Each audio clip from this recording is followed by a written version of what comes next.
بسم اللہ الرحمن الرحیم۔ محترم سامعین، السلام علیکم ورحمۃ اللہ وبرکاتہ۔ اس بارے میں حضرت عائشہ رضی اللہ تعالی عنہ فرماتی ہیں کہ سرکار دو عالم صلی اللہ علیہ وسلم مجلس میں تشریف فرما تھے۔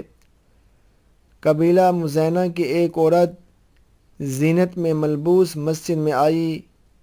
آپ صلی اللہ علیہ وسلم نے فرمایا، اے لوگو، اپنی عورتوں کو زینت کے اختیار کرنے سے باہر نکلتے وقت منع کرو اور مسجد میں ناز و اندام سے چلنے سے روکو۔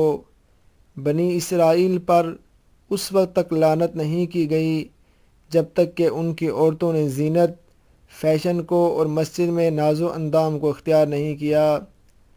میرے دوستو، اس حدیث سے معلوم ہوا کہ گھر سے باہر بن سور کر نکلنا لعنت کا سبب ہے، اور بنی اسرائیل ملعون اور مستحق کے عذاب اسی وجہ سے ہوئے کہ ان کی عورتوں نے زینت اور فیشن کو عام کر لیا تھا۔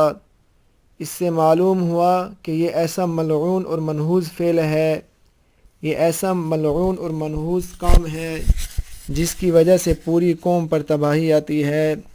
لہٰذا مردوں کو اور گھر کے بڑوں کو اور ذمہ داروں کو اس طرح نکلنے سے روکنا اور باہر جانے سے منع کرنا واجب ہے، ورنہ اس گناہ میں گھر کے ذمہ دار، ماں باپ، بڑے بھائی، شوہر سب شریک ہوں گے۔